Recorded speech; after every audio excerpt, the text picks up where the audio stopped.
do we leave behind? This is part 2 of part 1.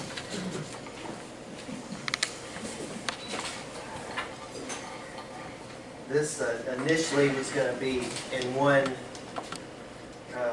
session, but it turned out that we needed another speaker, and you always end up with way too much to talk about as it is. And I don't want to keep you all here all day, that song where you've been in church too long, if you're missing dinner and all that stuff, so I don't want to do that. My dad died not too long ago, and it made me think about death and what happens. And last week I spoke a little bit about, well, where do we go? You can't answer that question. It's a complete unknown. We can only speculate. But this part of it, what you leave behind, I think is a lot more solid, tangible, undeniable. You leave behind your physical body. And I forgot to bring it in. That's okay. I was going to bring my dad's body in. No, I put his ashes in his most valuable player football trophy he got in high school. And I was going to bring that in because it's actually kind of a significant symbol of part of what I'm going to talk about today. But, that's pretty insignificant, really. If we just think of what we leave behind physically, of course, we go back to the earth and we become part of something else. But I think what's more significant of what we leave behind is our actions and the resulting, whatever results from our actions. And this is referred to as karma. And karma is undeniable. Karma can be profoundly bad, like Hitler or Stalin. Even small-time bad karma people, like the assassins of Lincoln and JFK and Bobby Kennedy and Martin Luther King. They changed history. There's assassination starts the First World War. It's just one idiot going up and shooting somebody. The flip side of that is good karma. And when you talk about Martin Luther King or Mother Teresa or Gandhi or the Dalai Lama or Thich Nhat Hanh, and number of people who have done big things in the way of profoundly good karma. But on a more ordinary person level, everything we do has an impact. Every moment of your life. It may not seem big, but it weaves in with other events and creates things in a way we can never predict. This is our legacy. This is what we leave behind. And this, just to make it very serious and a little grim, I'm afraid, this has a lot of meaning to me. And it's rather than just do the 5th line of this, I'm going to do all 5 lines to put it in perspective. This was an early teaching that comes from the Buddhist scriptures. The Buddha taught his monks to do this meditation. And this is part of why people view Buddhism as being so dark and serious, I guess. It's called the 5 Remembrances. I am of the nature to grow old. There is no way to escape growing old. Number 2, I am of the nature to have ill health. There is no way to escape having ill health. Number 3, I am of the nature to die. There is no way to escape death. Number 4, all that is dear to me and everyone that I love are of the nature to change. There is no way to escape from being separated from them. Number 5, my actions are my only true belongings. I cannot escape from the consequences of my actions. My actions are the ground on which I stand. This is really all we leave, is our actions. And what is the result, whatever the result of those actions are. And I talked a little bit about reincarnation last week, and I told you I don't believe literally in reincarnation. But if I did, literally believe in reincarnation, I know it has to be connected to your family. There's something significant about being thrown together into important relationships with people you don't choose to be with. Right? You know what I mean? It's kind of like God's little joke. I mean, you can choose your spouse, but you can't choose your parents or your children. And those are very significant relationships. And I've been blessed to have a close-knit, extended family back to, knowing my grandparents very well. Like most families, it's somewhat of an FUF. And if you don't know what that is, I can't say it here. Even so, I consider my family a blessing. And I spoke last time of my dream, which was one of the things that Dad left for me, I think, in a way. I had a dream right when I found out that he was, kind of in bad shape and terminal, where I was with one of my children. At first I thought it was Daniel, not to single you out, Daniel, but it was just a good time. I was spending quality time with him, and just the joy that came from being with your child. And then a sadness, because on some level I kind of think, well, Daniel's kind of grown up, and I can't really do that anymore. I've missed that opportunity. So there was this sadness. But then, here's the weird thing, I looked at the kid, and it was me. So it was me experiencing my dad's joy of being with me, which is, it's just like almost like full circle. And I am almost at that point of having completed the full circle. I've experienced being a child with my dad being my father, of course. I've experienced being a father with my sons, which of course profoundly affects the way you think about your dad. And I was the only grandchild living here in Owensboro, and I was very close to all my grandparents, but my favorite was my papa, which was my dad's dad. And from stories and pictures, I know a lot about my dad growing up and his relationship to his father. I mean, really, there's just one more role to experience, and I look forward to that, and that's being a grandparent. And I have, particularly my grandfather was a wonderful grandparent, so I have a good role model for that. And what I want to talk about, I've experienced the effect of paternal karma, let's call it, through 4 generations. Papa, my dad, my children, of course me in there. I wanted to share some memories about my dad and show how these memories are a part of the karmic thread that connects from my grandfather to my children. Let me start. I'm just going to do, well, I changed it a little bit. I'm going to talk about the subject first, and then I'll go to the memory. The most significant traditional role of a father is as protector and provider. And this is really important because children need a stable environment where they can feel safe and protected. And so my memory, all right, where are we here? Oh, there I am. Oh, there he is. When I was about 3, I was pretty cute when I was about 3. There was, I think it was like a fall night. I mean, it's a real vivid memory. And the wind was blowing, and it was, like that cloudy, the moon was going in and out of the clouds, and it was just kind of frightening to me. I don't know, it may have been around Halloween.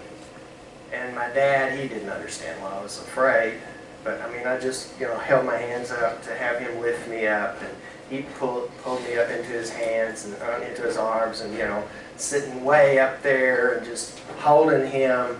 I just felt profoundly safe and protected. And just that feeling, I'll never forget it.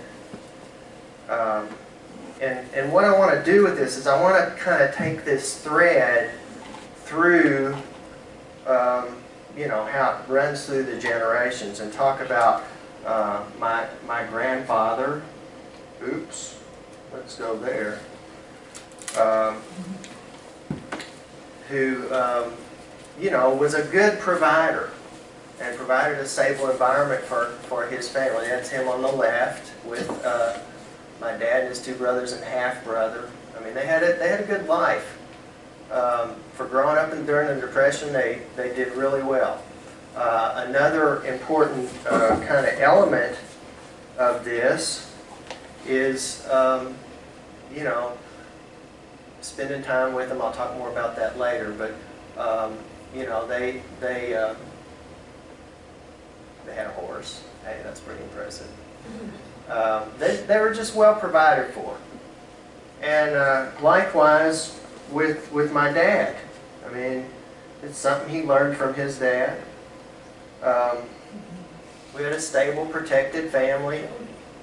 The top two are me when I was little, and then I have a sister. And so this is, I think, a really important you know, part of parenting, and particularly a role of the father. And I don't know, this is kind of a silly picture I came up with, but you know, I've been carrying these kids around on my back ever since the very beginning. There's Noah, this one down here, the little squinty eyes is Jonah, and there's Daniel. So,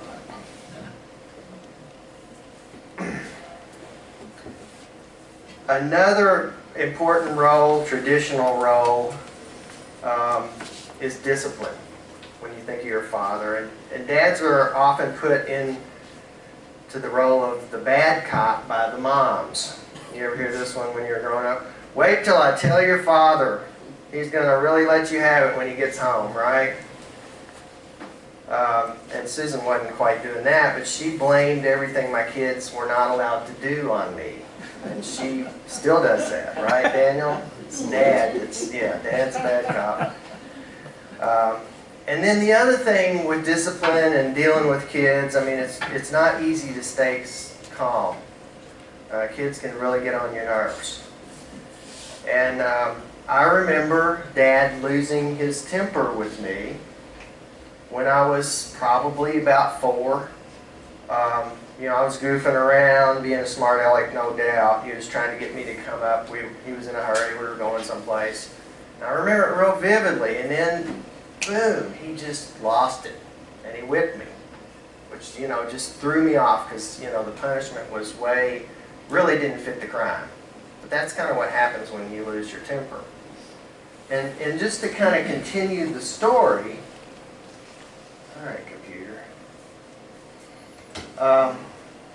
When we moved to Arkansas, he was called up in the I think it's called the Berlin crisis, and they called a bunch of people up from the reserves, and they all had to go out to Fort Smith, Arkansas, and train. And of course, you know, that uprooting and, you know, moving your family and all that stuff has to be stressful. And I'm sure it was not a fun job, you know, compared to what he was used to doing. He worked long hours. I didn't see him very much. But this kind of goes with this story because I was missing out on attention from my dad under those circumstances. And I've got a picture of my bicycle there. What I did, kids do funny things, is that I let the air out of my bicycle tire because I wanted him to fix it, you know, and go to the filling station and fill it up and just, you know, pay some attention to me, basically. And I thought, oh man, wait a minute. He's going to find out there's no hole in here. So I've got a nail, and I tried to put a hole in it, and I mean, it was just, you know, it was like really messed up there.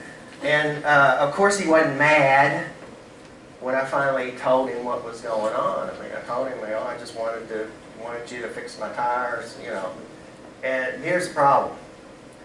When a kid lies, you got to whip him, right? That's the old school thing on that. So he had to do that while he was calm and sympathetic with me. And he never hit me after that. You know, no more corporal punishment after that. So I guess in a way I taught him a lesson. And Dad really was, you know, very fair and not harsh on his discipline. Now, his dad had a really bad temper when he was younger, and he hauled off on the kids some, you know, really more than just your traditional whipping or corporal punishment. He lost it a few times, and they've got some tales about that. So I think that kind of thing is learned. I mean, partly temper is wired, and I've got a hot temper, but part of it is learned. And I remember my grandfather was real good with me and calm, but I remember one time when he was working and he hit his hand with a hammer and he went off and threw that hammer and started cussing, and my eyes were as big as saucers. I just never seen anything, you know, never seen him like that before. But it just, you know, it is what it is. And then, of course, with my children, the big difference between me and Dad is that I had 3. And when they get together, you know, they start making noise, and it gets real irritable. And I wasn't real good with dealing with all that conflict. I'm not a conflict person. So, you know, I've got to say I lost it a few times, and I think they actually manipulated me with that to get negative attention. So, you know, there's a lot going on there. Probably the biggest thing in your role as a parent, your role as a father, is the importance of paying attention to your children, taking an interest in what they're doing, and setting an example for your children. We're really busy, especially in modern life, and we're doing so many things that a lot of times we don't take time to do the things that are the most important. And that was part of the motion in my dream. It was like, you know, this knowing that my kids are too old for me to pay this quality of time, attention to them that maybe I missed out on doing when they were younger. And wishing that I'd spent more time doing that. I remember when I was about 8 or 9, talk about some skinny, pale people. Dad had showed me, we got a new car, and he was showing me how to change the tire. And, you know, I was an expert on changing tires because he made sure that, I don't know what that was. It was just a dad-son thing, you know, changing the tire. And then later, we were on a trip to the Northeast where my aunt lived. It was my mom and my grandma and me. And Grandma had a blowout going about 70 miles an hour down the road, and it shredded the tire. And I was so proud to be able to get out and change the tire for them.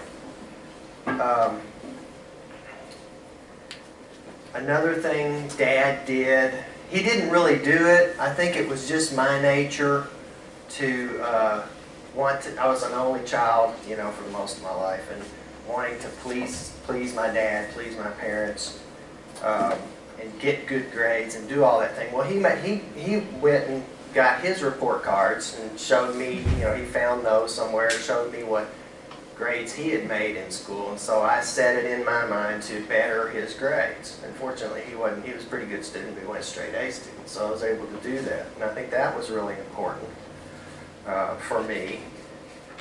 And then maybe the biggest thing where I felt affinity with Dad is playing football.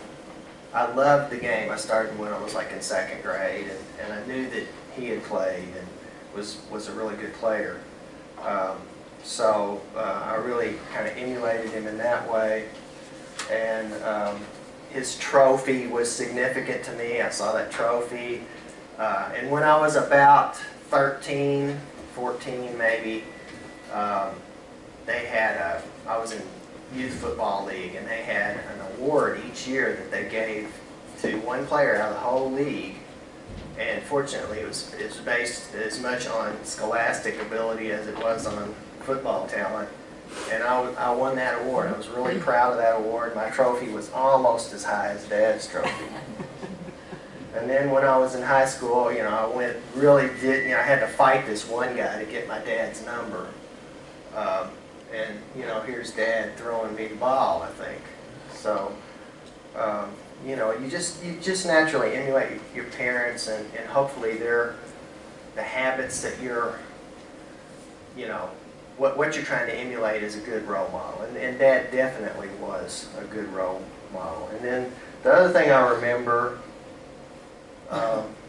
is the Model T.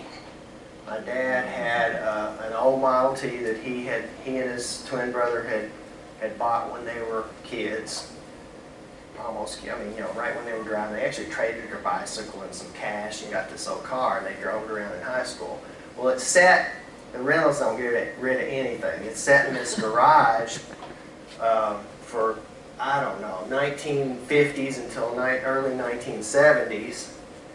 And it needed a total restoration. So Dad gets it out, we bring it to the house, and we spent, I don't know, 2 or 3 years, took the whole thing apart. You can see the, you know, chassis off, the body's sitting up on sawhorses, the wheels are everywhere, and just completely rebuilt that thing. Now the curse of that is, to this day, I feel like I need to do all the mechanic work on all the cars, which is actually somewhat of a curse. And the irony is that Dad taught me to do these kind of things, and then when he hit middle age and did his midlife crisis thing, he says, you don't want to do all this stuff yourself. You know, just pay somebody to do it. Oh, thanks, after you taught me, you know, to do this. And I'm still wrestling with that to this day.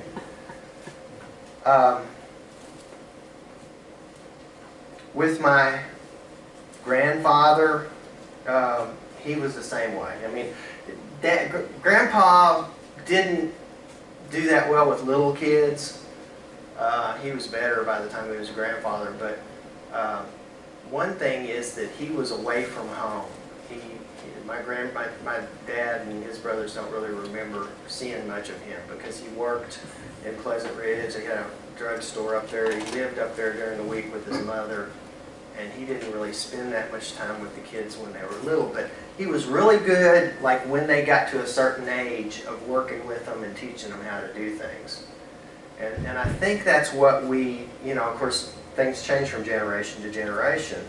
And I think that's where we're really, with my generation of parenting, lacking, is that we're not teaching our kids to do things on their own. I mean, we're spending time with them, we're in activities, but they're mostly organized activities. I will say that in our case, scouting, scouting was a good activity in that way because it does teach life skills. And then the other thing we did, you know, I got really burned out on was baseball. There's Jonah, there's Daniel, isn't he cute? Little skinny kid. And then, you know, but the scouting really was, I mean, it taught life skills. And then, you know, you do a lot of other things with your kids too. I forgot to mention kind of a cool thing that goes through the generations is that when my grandfather, when the kids were teenagers, he bought a piece of property on Carpenter's Lake and they built a cabin. And so they were all working and helping to do that. That's a good example of how he operated. And then, you know, it was a great experience. They went up there every weekend. They had their cousins there. They fished. Dad loved fishing, and that's why. And he took me fishing when I was a kid. So, you know, it just runs through the generations. What happens back here affects what happens down here. And then this last thing I'll throw in here. I don't want to overspeak on this, but another thing your parents are is your role model for sexuality. And your role model for how to get along in a relationship with a life partner. And of course, if you're a heterosexual male, your dad is your role model for sexuality. And, you know, things were different in the 50s. You know, people were a lot more sexist. Men were a lot more sexist, I should say. I guess you could say Dad had some issues with this. He divorced my mom, he had an affair, he divorced my mom, married his second wife. She divorced him, Anyway, he was a good looking guy. He was, he always had a twinkle in his eye, you know what I mean? And I guess you kind of subconsciously learn things from that. But, I'll start with this memory. His friend, his boyhood friend, who was very close to throughout his life, Mom didn't like him. She thought he was kind of beneath him. He was just kind of a crude working class guy. And, I guess maybe, I don't know, I know Mom didn't care too much for him. But they spent a lot of time together. And one time he was over at the house. Dad was looking for a car, and he had some connections on, shady connections on a used car, I guess. And he came over with this old car, and I got in the car, and I was doing this thing, and, messing around. I was probably, I don't know if I've got a picture of how old I probably was. I was probably about, yeah, there we are. Mr. Cool, I don't know, 12 years old. That's actually a cousin who's my age, and you can tell he was a bad influence on me just by looking at him. Reached under the seat, looking around, and here's this magazine, right? And it wasn't anything like what you'd find today. It was, just erotica. It was just stories. But they were very interesting. And so that kind of started a whole, how that goes. Anyway, I started taking interest. There wasn't a whole lot around back then, but I did start taking a keen interest in the ladies' underwear section of the Sears catalog. Now here's the kind of interesting synchronicity or connection here, because it was this buddy who connected him with his second wife, who he had an affair with, and was broken. Well, that may have been coming anyway, but this is actually what set it in motion. And that divorce was extremely painful, especially for my mother, but also for my sister, and also for myself. Now, fortunately, I was already off of college at that point. It really had a profound effect on my sister. I think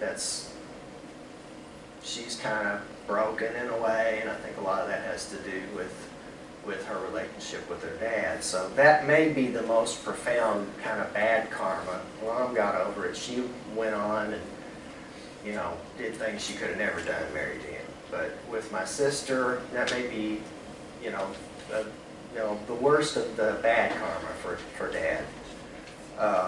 And then later, she left him. He was crushed, broken, took a long time to get over it. But hey, there's some instant karma there. And then he actually had a thing going with a woman my age here more recently. And he would have never gotten into that relationship if his dementia hadn't gotten to the point where it was. And that was kind of weird. That whole thing was kind of weird. But the sad thing is this. I mean,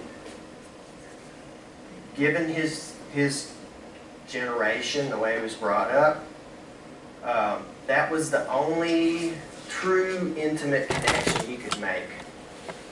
And there wasn't anything I could do for him. I couldn't be close to him, in that way or whatever, really emotionally close. He could only do that through, like a relationship with a woman. And so he was really just wanting to be loved, and that was his only way to do that. And so in a way it's kind of sad, but it did mess him up. It caused a lot of stuff. Now, this is, and again, I'm going deep into the family closet with all the skeletons, but I always thought my grandmother and grandfather got along okay. And basically they tolerated each other in front of the kids. This is my dad. He was a good-looking guy. There's Mom. And even as an old geezer, and I'll never forget that picture, he saw a personal ad, you know, and there's some woman, she sounded really, he kind of went for these vain people. He said, well, don't even bother, you know, if you don't have a full head of hair. He says, well, here, take my picture, I'm going to send it to her and show her my hair, you know, kind of thing. So, you know, and he's a good-looking old geezer. My grandfather, in all these old pictures, it's really funny because by the time he got to be old, and my grandfather, he wore the same ratty old clothes all the time. But in all these old pictures, he is really dressed up. And there's my grandmother, and there's a later picture of them. But after he died, and she got to where she, you know how when you get older, you just say whatever you want to say, kind of thing. It was very clear that she had a lot of animosity towards him. And then, this was revealing and really interesting twist. We learned, or Susan learned from her grandmother, that at one point my grandfather and her grandfather commuted over to Evansville to work, and that the wives had caught them out with other women. So evidently Grandpa was a player too. And that's part of why Grandma, you know, had these feelings about him later in life. And you know, when I think back, that had an influence on me. You know, when I started dating girls, it was like, I wasn't concerned about their character. I wanted them to look good, you know. I just wanted a trophy date. And so I had to show this, the crushed velvet suit. And this little girl had much better character than most of the girls I dated. She was real sweet, but we had nothing in common. You know, it was all about show. So, you know, I got a lot of that from my dad. I didn't even know it, just from example. And probably if this could have created some bad karma if she hadn't come along. Because, you know, that was based more on friendship and, you know, looking for somebody with character. You know, she was pretty, she wasn't drop dead gorgeous or anything, but she was a real pretty girl. But, I mean, that wasn't what it was about. And then, you know, your model comes from your parents. My parents would have been a bad model. But her parents, her dad was a saint, or is a saint. And somehow you marry your dad, I don't know what she saw in me, but somehow she saw some kind of character in me that, you know, she saw in her dad. Her mom was actually quite difficult, but her dad, you know, just whatever, he could take it. So, you know, fortunately my role model for, you know, for my kids has been this relationship, and it's based really on her parents, not on my parents. You know, as we go through to the next generation, I don't want to go, oh, I'm already going too long. You know, I see some of the same things with my kids, and like I had a steady girlfriend at a certain age, like about Jeff Daniel's age, and he's got a steady girlfriend this has gone on for probably too long, from 7th grade to sophomore in high school, which is a similar time span. Jonah, the same thing. You know, I had my other really steady girlfriend from like, I don't know, senior year until I was through college. And then Jonah's in the same spot with this girl that he's with. Now, the one that really didn't take much interest in girls and is a curmudgeon is Noah. And, you know, you wouldn't think that he doesn't pursue anybody much, and, you know, who would want him because he's really crusty and curmudgeon. He's a good-looking guy, but he has found this just wonderful, wonderful girl. I've sworn that if he runs her off, I'm going to disown him. But it's funny how all that works. Okay, finally, your role with your parents evolves and continues throughout your life. And you know, when you move and go away from college to college, I mean, I remember that as a very profound time. You just totally rethink your relationship with your parents. When you get married and the pride that your parents have in that is pretty profound. Having children and the pride that everybody has in having grandchildren. Noah's first grandchild, the reason he's such a curmudgeon and so rotten is because everybody just doted on him so much. I mean, he was cute, he had curly hair and all that, but you know, that can mess with you too, right, Dee? And then probably the hardest of all is the role reversal that occurs when you have to take care of your parents as they get older. And with both of my parents, that's the dementia, which is, you know, particularly hard to deal with.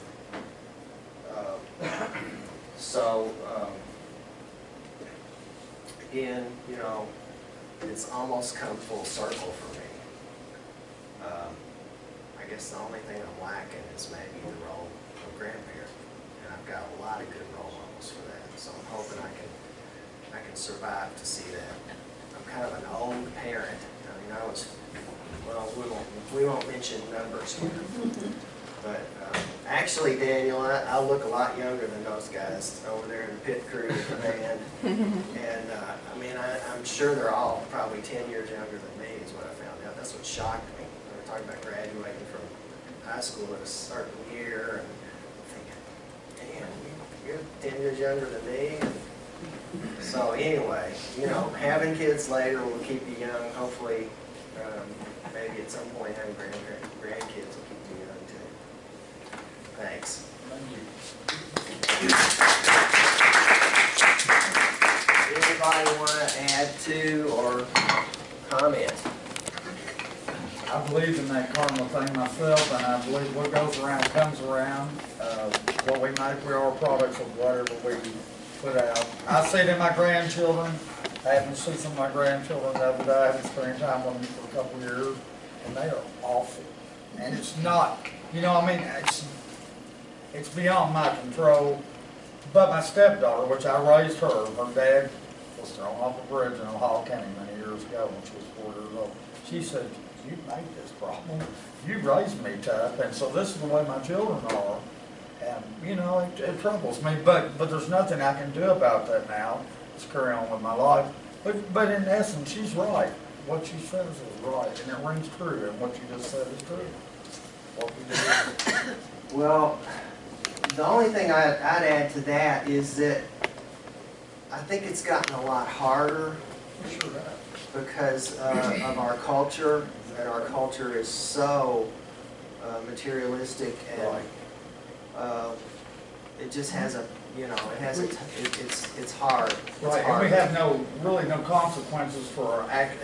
Right, exactly. Nowadays, there's no consequential anything for young children like that, and they are awful. I mean, hey, I quit taking Xanax, but I needed some the other day. I'm telling you, within 45 minutes, I was devastated. I said, "You got to get out of here." The only other thing I might say is don't give up, because you can have a good influence on a bad situation still. And, you know. Now, I have one daughter that is now, she did very well. She's in San Diego right now, and she is 26 years old. She has her bachelor's and her master's degree. She was taken out of school at 16, and she's running a nursing program. Then my other daughter just got 10 years for practical methamphetamine in Ohio County. So, you know, I have to look at the, you know, there's two good sides to every story, but you're totally true in what you're saying that, you know, we're not, and my parents were good people. My mother was Portuguese, my dad was in the military. We traveled all over the world. I was born in Trinidad, Tobago, in the West Indies. But, I mean, they raised me right, but then I became my own. You know, I jumped out of high school very early age. I went back and got my education, but, you know, I've been through a lot of stuff. And now, my children are now living my legacy. You know, they're intelligent. They're all intelligent, but only one really chose to do something with it. So, just, And there's the other thing, you gotta remember, there's all these other things coming into play. I mean, I look at my sister. Like and my different we are, so- wildness, and I used to be quite a womanizer, and you know, all that comes out in them. I see it. let me just make one comment, if I may, about what we leave behind. In my opinion, it's the memories that you leave, that you've left with people. I think of like Kathy Lemaster and Tom Gaston, wonderful people, and I think of them quite a bit, and what they left behind was the good memories they gave me.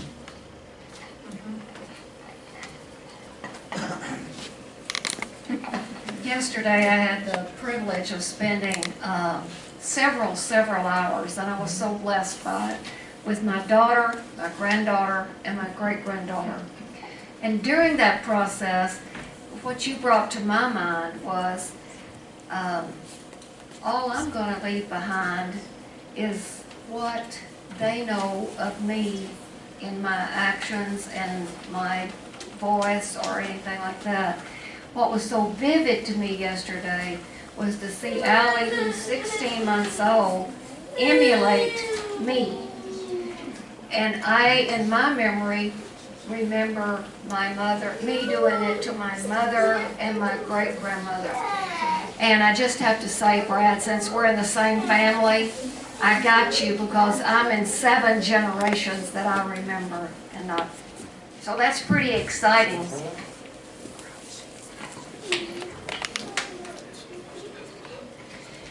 Brad, you may know something about this research, but I recall reading or watching something regarding the DNA changes that are not just the genetics as far as, you know, traits of blonde or blue-eyed or whatever, but there's some kind of research that, you know, in terms of what people leave behind, is that the environment and what happens as far as diseases and all that sort of thing will still affect several generations down the line. Like or even environmental, like let's say you had an ancestor in the Great Depression who was malnutrition, Right. and that sort of thing, and that experience has some kind of imprint that even 3 or 4 or 5 generations down the line, you're still inheriting, not just that you've got your blue eyes from your grandmother, but that you are more susceptible to diseases, experiences, whatever you want to call it, based on the fact that she didn't eat well from 1932 to 1939, that sort of thing. When there's something about obesity. I don't know. Do you know anything about that, and how those experiences sort of, remember, yeah. you know, hearing something like that. Yeah. So that's sort of inadvertently leaving, you know, something Well, and then the behind. whole other aspect is the genetics. And Right. so much what I learned as a parent is that so much. So it's not what you see, you know, I mean, there's behavioral, there's the Yeah, genetic, it's- and then there's the, I don't know what you'd call the environmental stuff that sort of imprints. Yeah. And you are a shadow of everything from several generations back. From some of these people you didn't choose to begin with. Right, right. So a lot of this that you've described is just an echo of the past on so many different Yeah, and levels. so if there is reincarnation, you're probably going to meet up with your family again, right? Don't you think? Oh boy.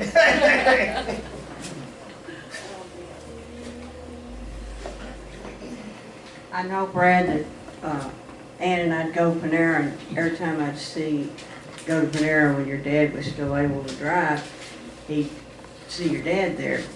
I always called him, "Hello, Hollywood, how you doing?" Yeah. He got a big grin on him, had those sunglasses, good looking man.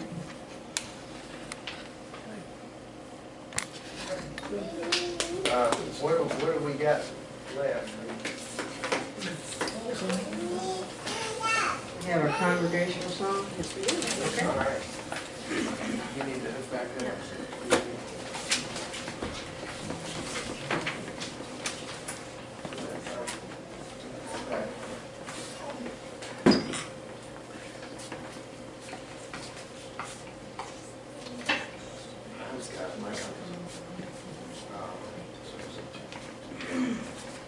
stand by. Technical difficulties will be right with